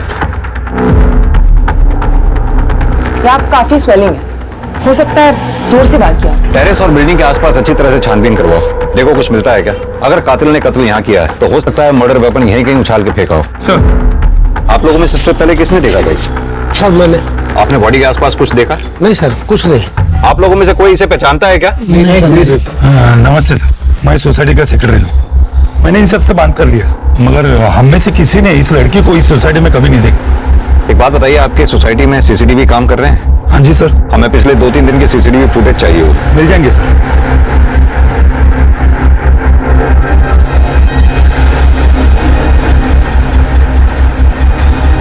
सर ये देखिए, सर पाँव के पास ये हेयर स्टाइल मिला है और ये हेयर कलर विक्टिम के हेयर कलर से काफी अलग है।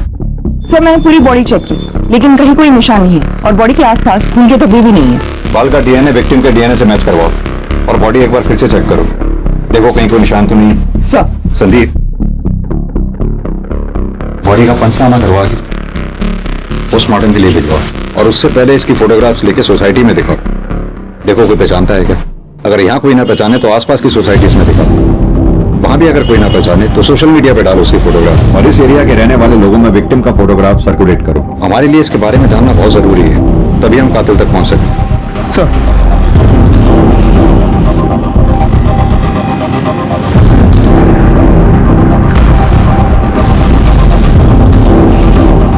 आप दोनों से पहचानते हो?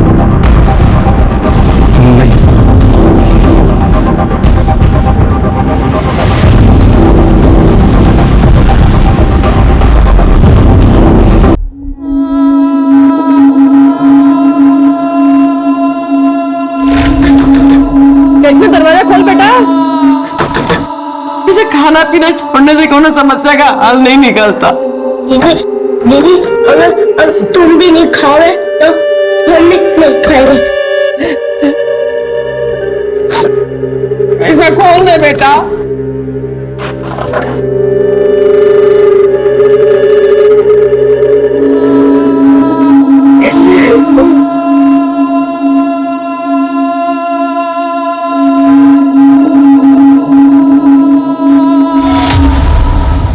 सर उस अनआइडेंटिफाइड बॉडी की पोस्टमार्टम रिपोर्ट।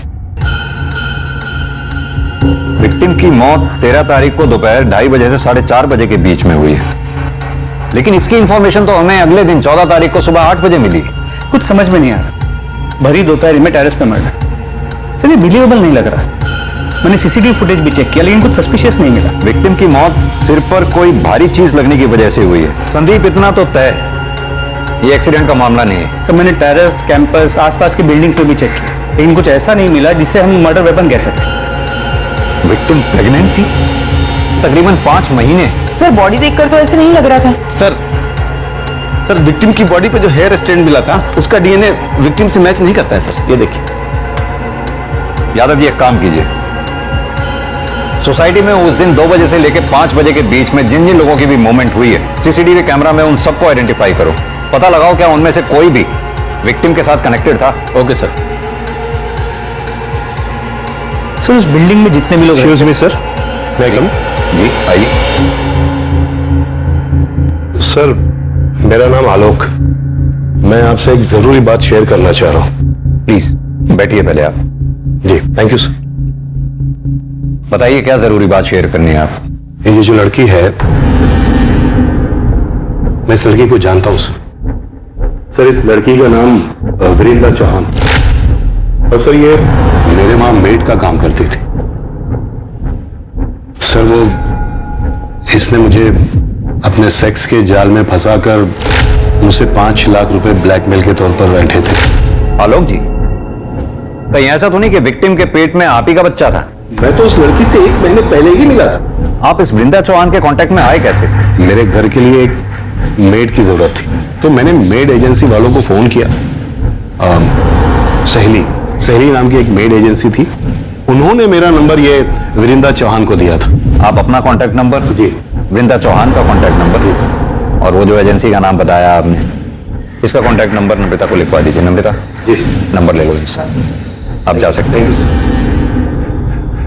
सर ये आलोक खुद होके आया तो है लेकिन इसकी हर बात पर हम विश्वास नहीं कर सकते। क्या तो तुम सही रहे हो संदीप। ये वृंदा चौहान के कॉल रिकॉर्ड्स और उसके लोकेशन रिकॉर्ड्स निकलवाओ और जिस एजेंसी के बारे में ये आलोक बता रहे थे सहेली, वहां जाकर वृंदा चौहान के बारे में पता करो। सर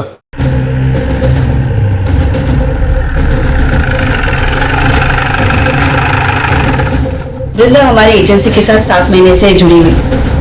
2 महीने किसी के यहाँ काम करने के बाद एक दिन रोते रोते मेरे पास। ठीक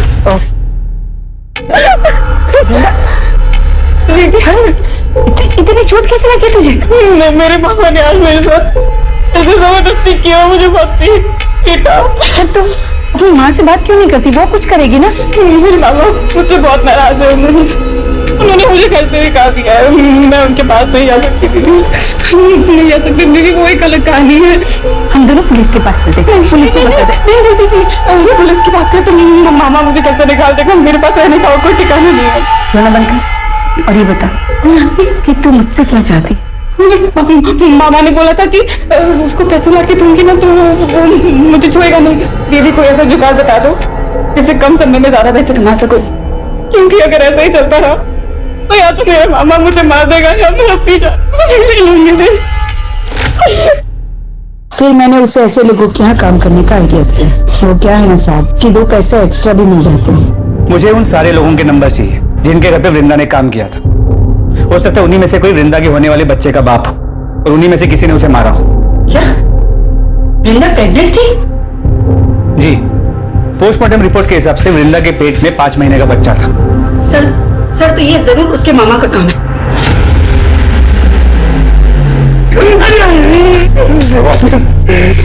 जनाब जितना मारना मार लो जनाब, मैं सच कहता हूँ मैंने इंदिरा के साथ जबरदस्ती जरूर की जनाब, लेकिन मैंने उसका कोई नहीं किया। जबरदस्ती की? जैसे तू जबरदस्ती कर रहा है, जबरदस्ती नहीं रेप कहते हैं। बता, 13 तारीख को दिन में 2:30 बजे से लेकर 5:30 बजे तक कहाँ था तू? जनाब उस दिन मैं ट्रक में सामान लेके हरिद्वार गया था। आप चाहो तो सिंह कंपनी में फोन करके पूछ लो। आइए जनाब। हमें सिखाएगा तू? वो जब इंदिरा जिन बुड्ढों को चूना लगाती थी उनमें से किसी ने मारा होगा जनाब।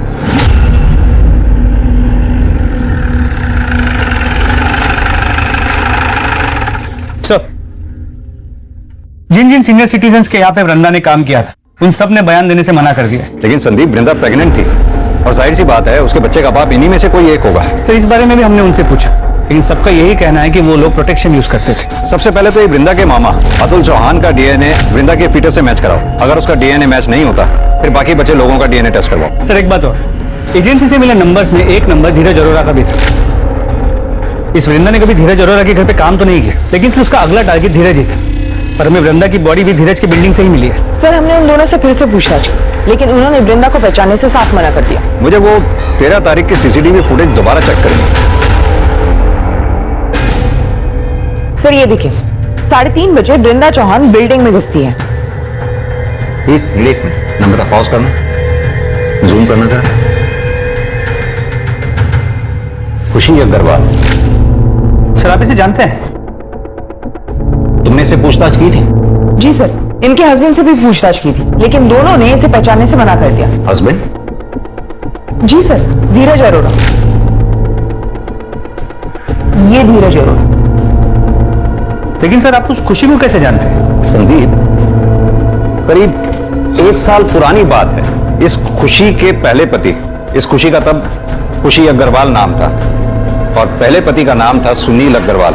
सुनील अग्रवाल के ऊपर उनके काम वाली ने बलात्कार का आरोप लगाया था और जब हम उनके घर में बयान की पुष्टि के लिए पहुंचे तो सुनील अग्रवाल का यह कहना था, मुझे यह बताने में जरा भी शर्म नहीं कि मुझ में अब वो पावर नहीं बचा। हमें यह भी पता चला कि उस काम वाली का एक बॉयफ्रेंड भी था। हमने सोचा हो सकता है कि उस काम वाली ने पैसे ऐंठने के लिए अपने मालिक पर झूठा आरोप लगाया हो कि उस काम वाली ने आत्महत्या कर ली। उससे भी ज्यादा हैरान करने वाली बात यह थी कि उसने अपने सुसाइड नोट में कंफर्म किया कि उसके साथ बलात्कार हुआ था और बलात्कारी कोई और नहीं, वो खुशी अग्रवाल का पहला पति सुनील अग्रवाल ही था। हम उसके बयान की पुष्टि के लिए फिर उनके घर पे गए और छापेमारी के दौरान हमें उन दोनों के घर से सेक्स टॉयज मिले। उन दोनों को थाने लेके आओ। खुशी जी, हम कुछ समय पहले भी मिल चुके हैं। तब आप खुशी अग्रवाल हुआ करती थी और आज खुशी अरोड़ा। कुछ याद है आपको? जी सर। आज आप सेकंड मैरिज करके मूव ऑन कर गई, अच्छी बात है। Thank you sir. मिस्टर धीरज, आपका मानना है कि आप वृंदा चौहान को जानते ही नहीं, जबकि वृंदा जिस एजेंसी में काम किया करती थी उस एजेंसी के मुताबिक आपने किसी काम वाली के लिए वहां रिक्वायरमेंट दी थी और उस एजेंसी का यह कहना है कि वृंदा आपके घर में काम करने वाली थी। जैसा कि वृंदा हर मर्द को हनी ट्रैप करके ब्लैकमेल किया करती थी, शायद आपको भी वो करने वाली थी या फिर हो सकता है किया हो। कहीं ऐसा तो नहीं ये बात आपको पता चली हो और आपने वृंदा का मर्डर कर दिया हो? आप क्या कह रहे हैं सर? मैं वृंदा को जानता तक नहीं था। इनफैक्ट आज से पहले उसका नाम भी नहीं सुना था। हाँ, हर एजेंसी को हमने कांटेक्ट किया था मेड की रिक्वायरमेंट के लिए, अपनी डिटेल्स भी छोड़े थे वहां, पर हाल फिलहाल हमें मेड की कोई रिक्वायरमेंट नहीं थी। ना बेटा, जरा धीरज जी को दिखाओ।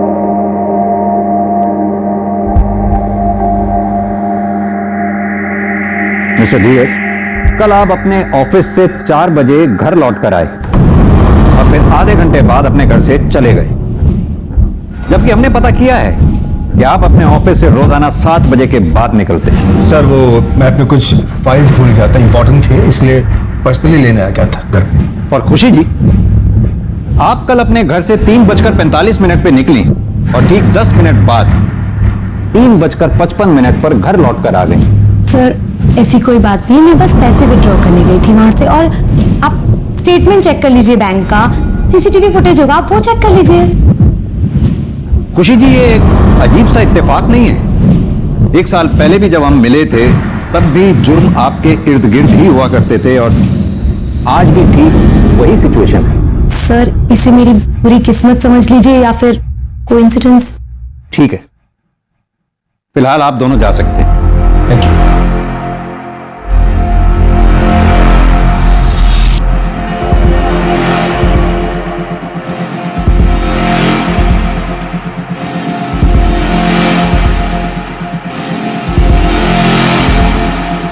संदीप, लगता है खुशी मैडम का हेयर फॉल आजकल कुछ ज्यादा ही हो रहा है। और सर इस बाल का कलर लगभग उस बाल के कलर जैसा है जो हमें क्राइम स्पॉट पे मिला था। मैं चाहता हूं कि तुम इस बाल का डीएनए पहले मिले हुए बाल के डीएनए से मैच करो। मेरी गट फीलिंग ये कहती है ये दोनों बाल एक ही इंसान के, और वो इंसान कोई और नहीं, खुशी अग्रवाल और खुशी अरोड़ा ही है। वृंदा का मर्डर एक के बाद एक रहस्यमयी मोड़ ले रहा था। किसने किया था वृंदा का खून? वो सीनियर सिटीजन्स जिनको वृंदा ब्लैकमेल करती थी, या फिर वृंदा का मामा जिसने उसका शारीरिक शोषण किया था, या फिर धीरज अरोड़ा जो वृंदा का अगला टारगेट था? अब इस केस में कुछ ऐसी कड़ियां खुलने वाली थी जो इन सारे रहस्यों पर से एक के बाद एक पर्दा उठाने वाली थी।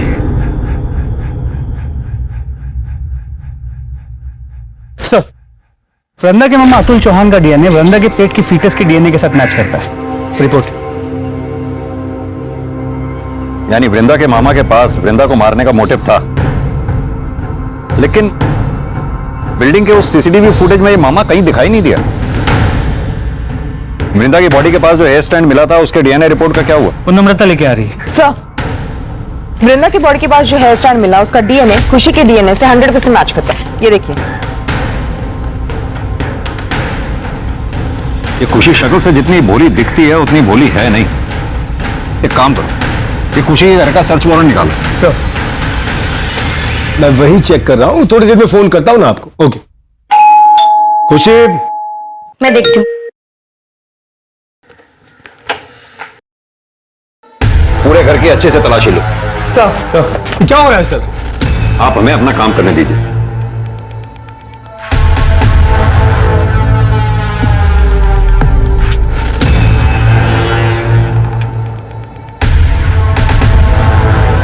सर ये देखिए।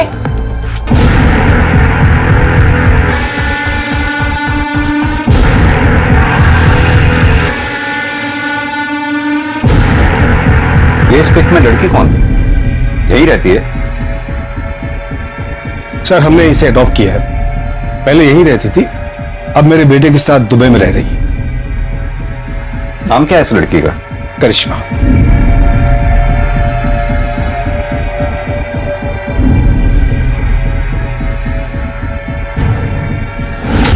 सर एक मिनट यहाँ आइए, देखिए क्या मिला है। सर मर्डर वेपन तो नहीं मिला, लेकिन ये सब कुछ मिला है। पर सर ये देखिए,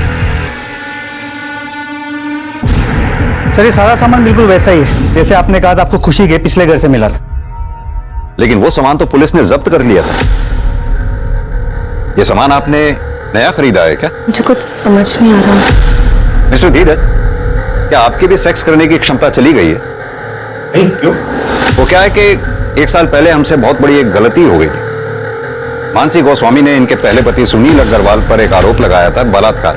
इनके पति ने गिल्ट में आके आत्महत्या कर ली, केस क्लोज हो गया। लेकिन उस केस का एक मुजरिम आज भी खुलेआम घूम रहा है।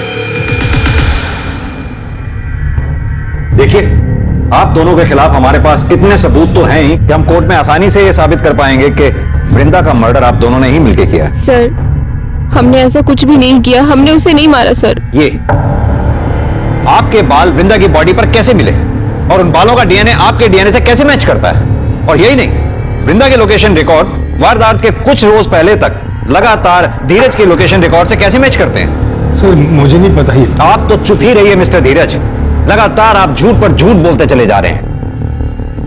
यादव जी, जरा फुटेज दिखाइए इन्हें। इस फुटेज में जो लड़की दिखाई दे रही है करिश्मा, आपने ये कहा कि आपकी अडॉप्टेड बेटी है और वो दुबई में रहती है, तो फिर कैसे इस फुटेज में आपकी बिल्डिंग से वो निकलते हुए दिखाई दी और कहां जा रही थी वो? हमारा टाइम वेस्ट मत कीजिए, ये बताइए कि आप दोनों ने मिलकर वृंदा को मारा या आप दोनों ने करिश्मा के साथ मिलकर वृंदा को मारा? और एक सवाल, करिश्मा के साथ एक चौथी औरत जो आपकी बिल्डिंग से सीसीटीवी फुटेज में निकलती हुई दिखाई दी है, वो चौथी औरत कौन थी और उसका इस मर्डर में क्या रोल था? अरे सुनाई नहीं दे रहा क्या? अभी भी वक्त है, सब सच सच बता दो। नहीं बताना तो वो भी बता दो। कोर्ट में तो हम साबित कर ही देंगे कि वृंदा का मर्डर आप दोनों ने किया है। तब तक चुपचाप सुनती रहोगी, सच बता दो ना।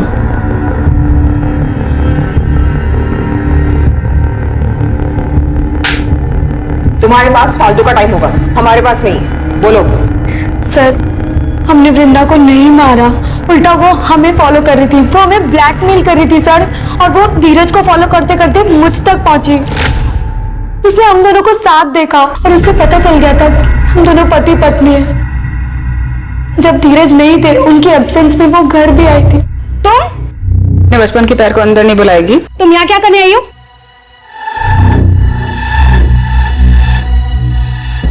तुझसे इतना प्यार किया था, 9 साल पहले मुझे गांव में अकेला छोड़ा ही था। सारे गांव वालों ने मेरा सर मुंडवा दिया, माँ बाप ने घर से निकाल दिया, अम्मा ने मेरा रेप किया। ये अच्छा है, मेरी जिंदगी खराब करके अय्याशियां कर रही है। तो क्या चाहती है? 1 लाख रुपए। किस बात के 1 लाख रुपए? तेरे पति को बताऊं तेरे बारे में? खोलू तो ही बोल, टाइट हो गई तेरी। कहाँ से लाऊं मैं 1 लाख रुपए? घर पे रखे होते 1 लाख रुपए? बाजू में एटीएम है और तेरे पास 2-3 अकाउंट तो होंगे ना। तो एक काम कर, सारे अकाउंट से थोड़े थोड़े पैसे निकाल के 1 लाख रुपए दे दो। मारती हूँ तुम्हारे मुंह पर ला करके 1 लाख रुपए।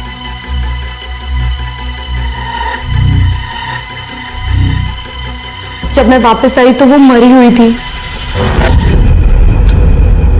वृंदा, वृंदा। फिर मैंने तुरंत धीरज को कॉल किया। क्या बात है, क्यों बुलाया मुझे? जब मैं घर पहुंचा तो मैंने देखा कि वृंदा मरी पड़ी थी और खुशी ने मुझे सारी कहानी बताई। तो हम दोनों ने मिलकर उसकी लाश को कमरे में छुपा दिया। कहानी अच्छी सुनाई आपने मिस्टर धीरज। चलिए एक बार को मान भी लिया जाए कि आप लोगों ने वृंदा को नहीं मारा। मेरा सवाल अब भी वहीं का वहीं है, वो चौथी औरत जो करिश्मा के साथ सीसीटीवी फुटेज में आपकी बिल्डिंग से बाहर निकलती देखी गई, वो औरत कौन थी और उस औरत का इस मर्डर में क्या रोल था? खुशी छुपाने में नुकसान है हमारा, सच बता दो।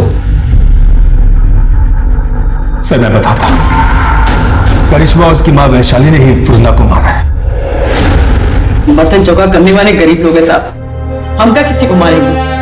यही मरदवा होंगी, यही दोनों हत्यारे। तो ये लोग का बस चलता ना तो हमारी करिश्मा को भी मार देते ये लोग। देखिए, आप जो भी कहना चाहती हैं साफ साफ कहें। सर, इन्होंने हमें कोई अडॉप्ट नहीं किया था, हम इनकी नौकरानी का काम करते थे। उन्होंने माँ से झूठ बोला कि अपने बेटे के पास दुबई भेज रहे हैं, लेकिन हमें अपने घर में कैद रखा। अगर ऐसा था तो आप लोग तुरंत हमारे पास क्यों नहीं आए? इन दोनों को जेल में डाल देते। इसके पास आती तो बात फैलने का डर था। यानी कि खुशी जी, आपने करिश्मा का तो शारीरिक शोषण किया ही, साथ में मानसी का भी शारीरिक शोषण किया। इतना ही नहीं, इस कुकर्म में आपके दोनों पति बराबर के भागीदार थे। पहला पति सुनील अग्रवाल, वो आपको ये कुकृत्य करते हुए देखता था, और आपका दूसरा पति, ये बताइए कि वृंदा को क्यों मारा आप लोगों ने? हमने उसे नहीं मारा सर, यही दोनों ने मारा है। हम कैसे करेंगे उन लोग का मर्डर? हम जब वहां पहुंचे, करिश्मा, करिश्मा, करिश्मा, जब हमको चुपके से फोन करके इन लोगों को सारा सच्चाई बताई, हम करिश्मा को लेने के लिए इन लोग के फ्लैट पे पहुंचे।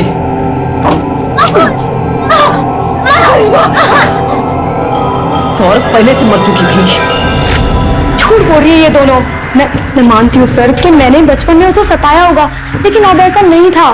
मैं प्रायश्चित करना चाहती थी और इसीलिए ना मैं उसे पैसे देने चाहती थी सर, लेकिन इन दोनों माँ बेटियों ने मिलकर उसे पहले से ही मार दिया था। मेरे साहब प्रायश्चित करके ना इटालियन नौटंकी कर रहे, नौटंकी। सर ये झूठ। ये केस उलझता ही जा रहा था। इस रेप और मोलेस्टेशन केस में ये तीसरी मौत थी। पहले मानसी और सुनील का सुसाइड और अब वृंदा का मर्डर। क्या कातिल इन्हीं लोगों में से था या फिर कोई ऐसा जो अब तक पुलिस की नजर से बचा हुआ था? संदीप, हो ना हो कत्ल इन चारों में से ही किसी एक ने किया है। हो सकता है खुशी ने वृंदा को मारा हो और फिर धीरज को फोन करके बुलाया हो वृंदा की लाश को ठिकाने लगाने के लिए। या फिर यह भी हो सकता है वृंदा के डर से खुशी ने धीरज को फोन करके बुलाया हो और उन दोनों ने मिलकर वृंदा को मार दिया हो। या फिर यह भी हो सकता है कि वैशाली घर में घुसी हो, करिश्मा के साथ भागने लगी हो और इसी दौरान वृंदा बीच में आ गई हो और वृंदा वैशाली के हाथों मारी गई हो। कुछ समझ नहीं आ रहा है संदीप। सर, वृंदा मर्डर केस में एक इंटरेस्टिंग चीज सामने आई है। सर, मैंने वारदात के एक दिन आगे पीछे की बिल्डिंग की सीसीटीवी फुटेज निकाली, तो उसमें ये धीरज काला पॉलिथीन लेके जाते हुए दिखाई दे रहा है। देखने से तो उसका टिफिन लग रहा है। सर, मुझे भी ऐसे ही लगा था, इसलिए मैंने उसी वक्त की बिल्डिंग के आगे के रोड की सीसीटीवी फुटेज निकलवाई, तो ये धीरज ये काला पॉलिथीन उस डस्टबिन के पास फेंक रहा था। नम्रता, एक काम करो, अपनी टीम में से किसी को भी इस स्पॉट पे इमीडिएटली भेजो। हो सकता है पॉलिथीन अभी भी वहीं हो। जी सर।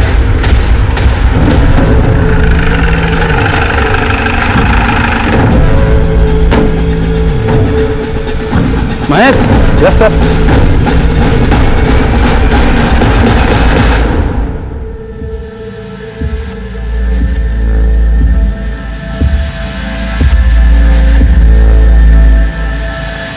सर, ये बैग मैंने फेंका जरूर था। वृंदा को मैंने नहीं मारा सर, ना ही खुशी ने मारा। फिलहाल तो आप चारों में से जिसने भी वृंदा को मारा है बहुत जल्द पता चल जाएगा, क्योंकि हमारा फिंगरप्रिंट एक्सपर्ट उस गुलदस्ते की जांच पड़ताल में लगे हुए हैं।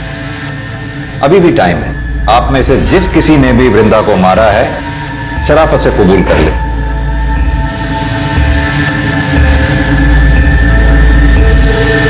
सर, खून हमने किया। उस दिन फोन रखने के बाद अम्मा का इंतजार कर रहे थे। घर में सर और मैडम दोनों ही नहीं थे। जैसे माँ गेट पे आई, हम उनके पास दौड़ के पहुंचे तो मैडम हमारे बीच में आ गई, हमें रोकने लगी। हमने गुलदस्ता उठा के उनके सिर पे दे मारा। कैसे मारा, करके बताओ।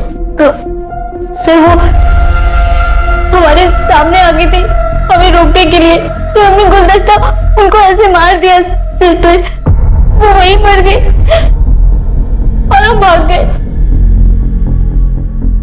लेकिन चोट तो वृंदा के सर के पीछे लगी थी। क्यों वैशाली जी?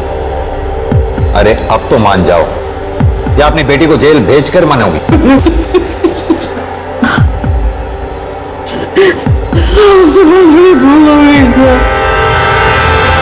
हम जैसे ही दरवाजे की घंटी बजाते देखा तो दरवाजा पहले से खुला हुआ था। शोरूम पे एक औरत बैठी थी, हमको लगा खुशी मैडम है। हमारी नजर फूलदान पे पड़ी और इसीलिए हम करिश्मा को बलात्कार का केस लिखवाने के लिए पुलिस थाने नहीं आए। बिना देखे सुने, बिना सोचे समझे कुछ भी करने से पल भर में जीवन बिगड़ जाता है। जरा सा भी समझदारी से काम लिया होता तो अपराधी बनने से बच जाती। आज की तारीख में हमारे देश में समलैंगिक रिश्ते में होना कोई जुर्म नहीं है।